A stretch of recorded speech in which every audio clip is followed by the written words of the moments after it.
ताज्या आणि सुपरफास्ट बातम्या पाहण्यासाठी स्वराज्य न्यूज मराठीला सबस्क्राईब करा आणि बेल बटन प्रेस करा. आता 3 टर्म निवडून आलेलो आहे आणि लोकांच्या कामाचे हेच माझं प्राधान असेल. मूलभूत गरजा म्हणजे हे महानगरपालिकेचे जे पाणी, लाईट, रस्ते जे गरजा आहेत ड्रेनेज असेल काही त्यांच्या ह्या कामाच्या हिशोबानेच मी 2-2.5च्या वेळेस एबी फॉर्म जमा झाले होते. फक्त काही लोकांनी स्टंट केलेलं आहे, पण सगळ्या नागरिकांना माहीत आहे एबी फॉर्म पक्ष भारतीय जनता पक्ष हा राष्ट्रीय पक्ष आहे आणि एबी फॉर्म एवढा उशिरा देत नाहीत. एबी फॉर्म 2-2.5च्या अगोदर चालते आणि सबमिट झाले. 3 टर्म निवडून आलेलो आहे आणि लोकांच्या कामाचे हेच माझं प्राधान असेल. मूलभूत गरजा म्हणजे हे महानगरपालिकेचे जे पाणी, लाईट, रस्ते जे गरजा आहेत ड्रेनेज असेल काही त्यांच्या ह्या कामाच्या हिशोबानेच मी आपण उभारलेलं आहे.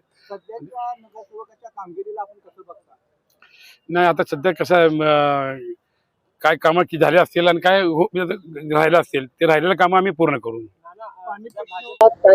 प्रभाग क्रमांक 7 मधून जो प्रभाग सोलापूर शहरामध्ये एवढा मोठा हाय व्होल्टेज सामना होतोय, त्या प्रभाग क्रमांक 7 मधून माझी मिसेस सौ श्रद्धा किरण पवार, त्याचबरोबर ओबीसी पुरुषमधून आनंद दिगंबर कोलारकर, त्याचबरोबर बर्डे साहेबांच्या कन्या उत्तरा बचुटे बर्डे व चौथे उमेदवार पद्माकर नाना काळे प्रभाग क्रमांक 7 मधून भारतीय जनता पक्षांनी व आमदार विजयकुमार देशमुख मालकांनी व भारतीय जनता पक्षांनी जो आमच्यावर विश्वास टाकला, त्या विश्वासावर आम्ही येणाऱ्या काळामध्ये भारतीय जनता पक्षाचे चारही उमेदवार बहुमताने निवडून येतील.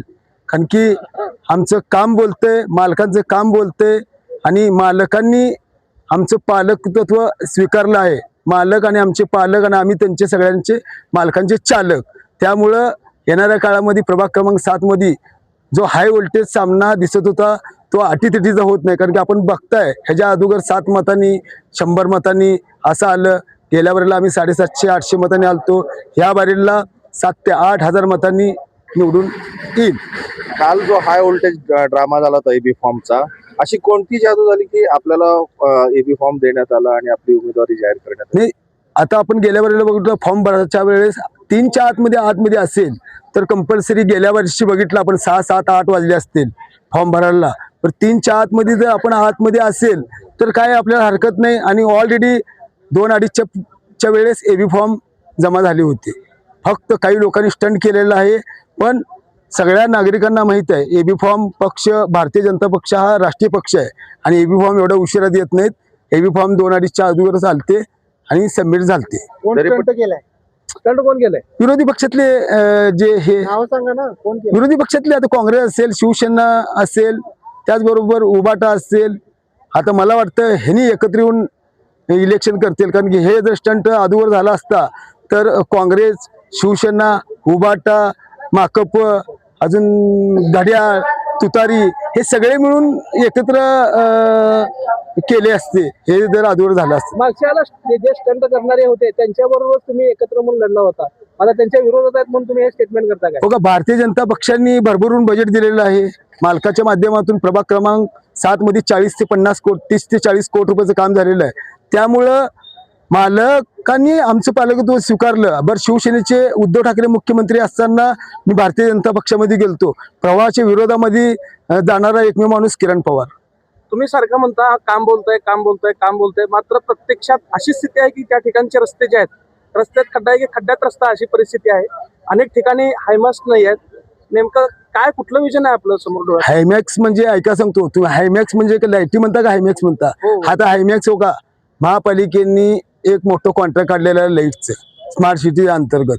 ते लाईटचे पहिले कामं महापालिका नगरसेवक मार्फत होत होती, महापालिका स्वतः करत होती. आता प्रायव्हेट टेंडरवाला दिल्या म्हणल्यानंतर ते करतील. आणि बरं, 4 वर्षामध्ये नगरसेवक नसल्यामुळं महापालिकेवर कुणाचा अंकुश नव्हता.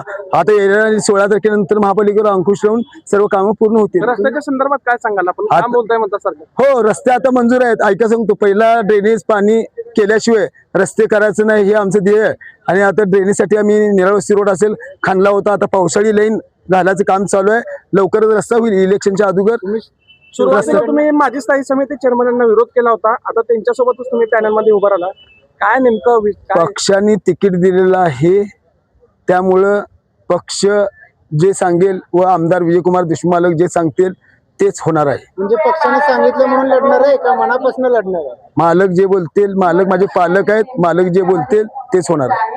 शिवसेनेकडनं तुम्ही लढणार म्हणून चर्चा होती, नेमकं काय खरं आहे का काय? अहो कसं आहे माहिती आहे का, माझं काम आहे. मी प्रभागामध्ये गेले 2012 ते 17, परत 17 ते 22, 22 ते 26, 14 वर्षाचा तप आहे. आणि तप म्हणल्यानंतर ह्या 4 वर्षामध्ये एवढे कामं केलेत.